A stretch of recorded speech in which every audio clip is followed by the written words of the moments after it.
Joe Biden's announcement of Kamala Harris as VP, well, it contained a telling tidbit. This is what he said in the written statement. I've decided that Kamala Harris is the best person to help me take this fight to Donald Trump and Mike Pence, and then to lead this nation starting in January 2021. Wait, to lead this nation? Wait, wasn't that you supposed to be on the top of the ticket doing all that leading for us, Joe? You know, that whole presidency thing? Come on, man. Even Joe's with it enough to understand that he's not really going to be running the show if he wins in November. It has to be demonstrated that whomever I pick is two things. One, is capable of immediately being president, because I'm an old guy, okay? No, but I'm serious. Well, now that we know who will really be taking the reins in a Biden administration, let's take a look at what she'll do if they're elected. Today, the New York Times went the absurd route of touting the senator as a, quote, moderate. Of course, the opposite is the case. For starters, her position on illegal border crossings. I believe if someone crosses over the border, it's illegally, it is illegal, and you would decriminalize it. I would not make it a crime punishable by jail. Of course not. Come on in, bienvenidos. And what about taxpayer-funded health care for all those new undocumented Democrats?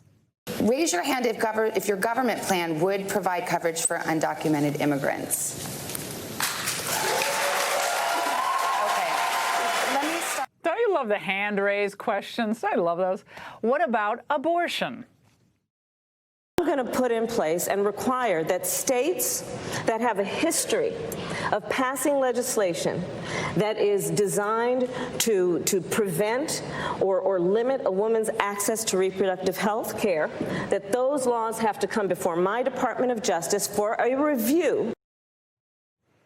That's called pre-clearance. That means partial birth abortion, greenlit under President Harris. And she loves socialized medicine.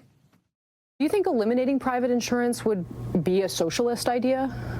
No. Okay. So I strongly believe that we need to have Medicare for all. Do you think that's socialist or not, Medicare for all?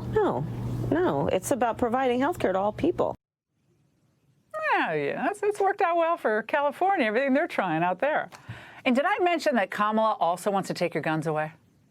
Upon being elected, I will give the United States Congress 100 days to get their act together and have the courage to pass reasonable gun safety laws. And if they fail to do it, then I will take executive action. Yeah, reasonable gun safety, a little commaology needed there. Here come the guns. The Times also, by the way, called her pragmatic. We say that's fraudulent. Tulsi Gabbard exposed Kamala as a phony on criminal justice. Now, Senator Harris says she's proud of her record as a prosecutor and that she'll be a prosecutor president. She put over 1,500 people in jail for marijuana violations and then laughed about it when she was asked if she ever smoked marijuana. And I am proud of making a decision to not just give fancy speeches or be in a legislative body and give speeches on the floor. The people who suffered under your reign as prosecutor, you owe them an apology. Tulsi Gabbard just took her apart. Do you remember that debate?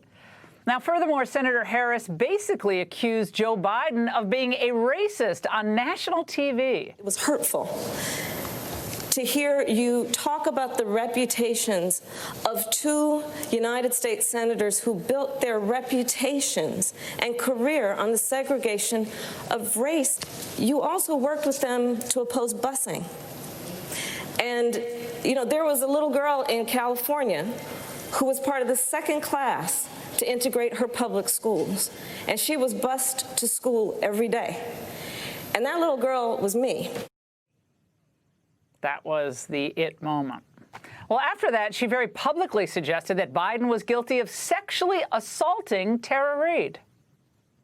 Somebody who has a relationship with Vice President Biden, what message would you give to the women who feel like their space has been invaded in the past by the Vice President?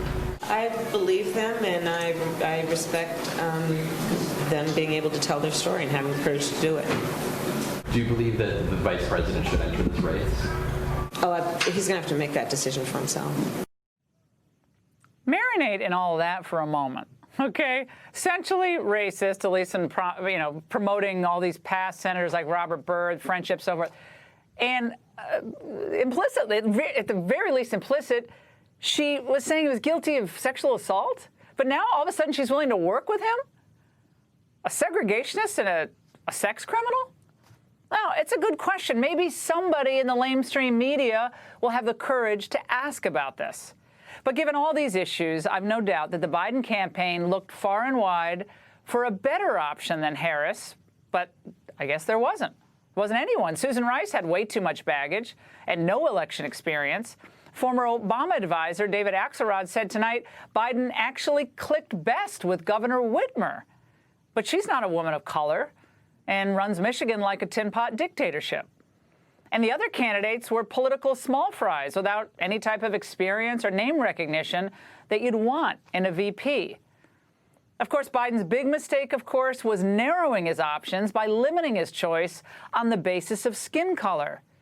And on planet Earth, that used to be called bias or even racism. Using color as a metric? Well, that's what he decided to do. And as someone running for the nation's highest office, Biden is morally obligated to pick the best person to take his place in the event of a tragedy, regardless of race or gender, of ethnicity, any of it. But he never even tried to do that. How cynical. Instead, he viewed the whole thing as a box-checking exercise for the woke crowd. He should have made his choice just on merit. But now he's stuck with Harris. The bottom line? She ran for president not so long ago and had a golden opportunity to present herself to liberal voters in the Democrat Party. But they rejected her in the most comprehensive manner possible, making it absolutely clear that they didn't regard her as worthy of serving as president. Now, in a desperate effort to please the hard left, Biden has rejected the judgment of his own party's voters and placed Harris in line to have all the power that Democrats thought she shouldn't have.